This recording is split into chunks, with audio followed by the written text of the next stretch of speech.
Coach, you had an Iowa team that was somewhat in a similar situation.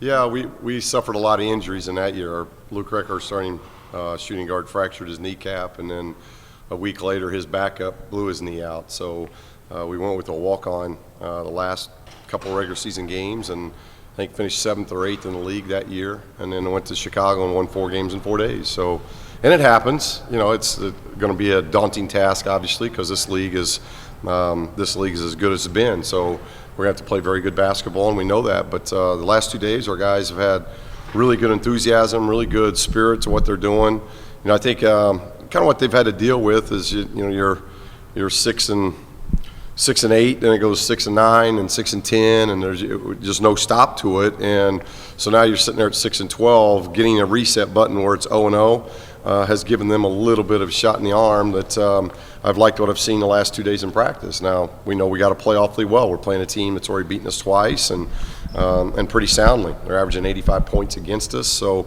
we're going to have to defend and we're going to have to find ways of scoring. But I like where the team is mentally going into the conference tournament. And, you know, at this stage with a very frustrating year and a tough year, that's really all you can ask going into this tournament. The last 2 years, it seems like your teams have improved, especially late in the season. Why hasn't that been the case this year? It's a great question. You know, it's one we're frustrated about. You know, I think we've had some guys show some improvement from an individual standpoint, but you're right, collectively as a team, we're not playing our best basketball, and it's not better now than what it was a month and a half ago, and that's frustrating. And as coaches, you know, we're trying everything we can. I know the players are trying everything they can, and it just hadn't worked. We've had great chemistry. The team has been great. We've gotten really good effort. They've got great mindsets. It just hadn't produced wins, and that's what's made this frustrating. The league season has been as frustrating a season as I've had in a long, long time. But as I said earlier today, I think to Jim Hill, it's important that even in tough times and when that adversity set in, you got to keep staying positive and you got to keep teaching. You know, we haven't stopped believing in the guys, and they've shown great trust in us. It just hasn't produced the wins or the type of play that we're used to in February and March. Now, can we get on a late season run? You know, that's what we're going into this week to see what happens. You guys have done pretty well in the conference tournament in these past few years. What is it about the way you coach, or maybe these past few teams, that have lent itself to being good in that sort of single elimination? Well, I think it's always a time of year where guys get fired up, you know, because the grind of a conference season that you're coming out of, regardless of whether it was last year or the year before, where it was a pretty good conference season and we kind of know our fate.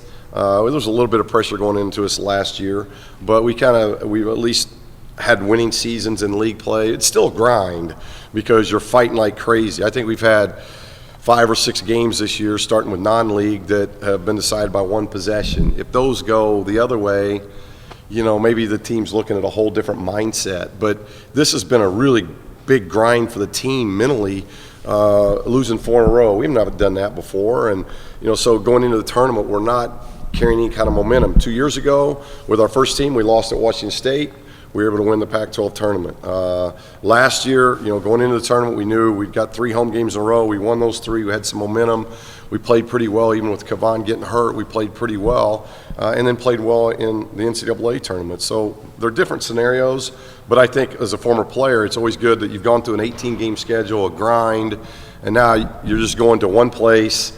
Everybody's records are 0-0. You're in postseason play now. It's exciting. It's not as much of a grind. Even though the pressure's still there, I think from a player standpoint, you kind of get to hit that refresh button. Do you pitch that more maybe to the guys than in seasons past, that this is a new season, like what happened before? That's really what we've talked about, because it doesn't do us any good to dwell on the frustration of the conference season. We all know it was frustrating. The players feel it. The coaches feel it. We don't like it. You know, it's unacceptable. You know, the players have taken ownership, the coaches have taken ownership, and we've talked about that we've put ourselves in this position, but now we're 0-0. You know, everybody, doesn't mean if you're the 1 seed and you're seeing that all across the country. You're seeing, I think there's been, if I'm not mistaken, somebody said today 7 or 8 1 seeds that have already been bounced. And that may not be right, so don't quote me on it, I just heard it today, so I don't know if it's true. But there are 1 seeds that are being bounced and 2 seeds that are out. So it happens. So the seeding's great, and the seedings might make you only play 3 games instead of 4 games. But, we're looking at it as that, forget about our seeding. We got the same record as everybody else in this tournament now. It's a new tournament. It's not league play. Let's hit that refresh button and see what happens. And that's kind of how we're selling the guys. So you guys have struggled a lot defensively this year. What would you say the biggest reason that is, and how can you kind of change that going into this? Because we give up a lot of points. That's how we've struggled. And that's been the most frustrating part from a coaching standpoint, and I'm sure the players would tell you the same way. We've said it. Kavan was a very good defensive player. He wasn't somebody you had to run plays for. He scored 1 out of his defense. He scored off the backboard. And you got Norman, a big guard that was in his 4th year, a physical guard that could guard. Now we're playing 3 smaller guards, and that makes a difference. When all of a sudden we play big athletic teams that have skilled stretch 4s and big athletic guard, that's a hard matchup for us. And those are the teams we've struggled the most with. But all that saying, those are reasons. They're not excuses. We just haven't developed defensively like our teams normally develop, and I think that's the frustrating part. And to be honest with you, I think that's why we've lost. Our offense is, for the most part, we've scored enough points. We've shot the ball well enough. Probably the thing we haven't done as much as I'd like is get to the free throw line. But we take care of the ball. We got another low turnover season, another high assist season. We just haven't been able to string together defensive stops consistently enough, and that's been the frustration. It seems like in this week of practice, you said it's been kind of a shot in the arm to just kind of start over. Do you think after the last road trip, the team either got down or lost a spark in that last home? Yeah, I think, I'm not so saying down, because I do, after watching tape and living it, I like their effort. They gave us effort. It's just that I think doubt creeps in for one, and then it's one of those deals where, okay, you're 6-8, now you become 6-9, 6-10 coming back off a road trip. And you get to thinking, okay, 7-11, 8-10, 6-12, it's losing, and you get that. So as a former player, I know that's a hard dynamic mentally to try to wrap around. And when you haven't had enough success, when you get in a grind game like Oregon and a grind game like Oregon State, where the Oregon game we led, and then they take the lead, and now we've got to figure out, can we get it back? The Oregon State game, where it's a pretty even game, and then we get to the second half and they go on a huge run, and it's the last 4 minutes where we score 24 points in the last 4 minutes, but we give up 18. If that 4-minute game is 24-8, we win the game. So even in a 4-minute game where all of a sudden we make everything, and some of those shots were crazy, but everything went in, we still couldn't get the defensive stops, and that's a toughness, and that's a mindset that a team has to develop. And that's what we're probably most frustrated as coaches. We haven't been able to get that mindset as a group to be tough mentally at the defensive end to string together defensive stops. And that's got to be moving forward into this tournament, into any kind of postseason, into the offseason, whatever. That's the main objective of what we got to do with our culture defensively. Even if you guys do make a run in the Pac-12 tournament, I think there's probably a lot of fans that think it would just be masking a bad season. Do you feel like that's fair criticism? No, we've had a bad 2 months. We've had our first 2 months were, we're 9-4 with a win over the number 1 team in the country and a win at Gonzaga, and I think strength of schedule this year is going to end up in the top 20 in the country. So we've played people. Our league's 2-3 in the RPI. So no, that doesn't make a season. Have we had a bad conference season? Absolutely. We've had an awful conference season that none of us are appreciative of, and it's unacceptable that we had 2 months of play like this. But if what you're saying, hypothetically, of course, that's what we're talking about, but if we win 4 games in 4 days, that's not masking anything. There's only two championships in this league: regular season championship and a tournament championship. And if you get one of the two this year, you've done some special things, and you're back in the tournament. And who knows what happens once you get back in that? So, if this team's able to do that, there's no masking. They've had to work awfully hard to be able to win 4 games in 4 days. 2 months, terrible 2 months. I know with his team, there hasn't been the progress you would have liked.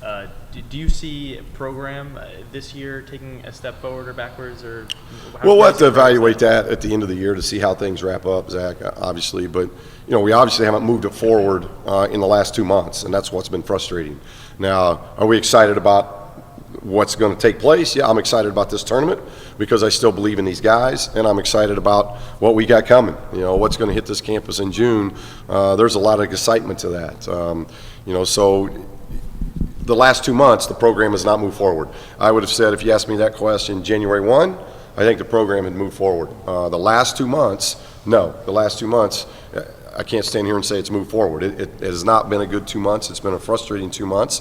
Now we've hit March, and the second week in March. Let's see if we can move it forward, and let's see control what we can control, and see if we can move it forward here in the postseason tournament. What's the status of Bryce? He's good. It's been a wild few days. He was at the hospital a long time and had a lot of tests run, and we've been concerned just because he's had so many hits. The finger to the eye in practice, and then right before half, he had a good hit to the lower part of the eye, and then really good hit to the jaw late in the game. So we're just concerned about all that, but no fractures or any of that, which was great. We actually gave him yesterday off, so he got 2 days off, which I think really helped him here late in the year. And had a really good practice today. He was live in practice today, as was everybody. So we're pretty healthy. We're as healthy. You got some guys banged up, but we're pretty healthy moving forward. And he's cleared to play, no concussion, none of that. So we're about as full bore as we can going into the tournament. Is that eye the same eye or a different eye? I think it was the same eye. One was in, one was below it, I think. You might have to ask him that, I think. And then the other one was the jaw. Sounds like he has a future in UFC. Yeah, I hope not. Yeah, I hope not. But I did tell him he's at least got a good jaw because he took a pretty good hit. So yeah, I'd rather have a tough jaw than a soft jaw, that's for sure.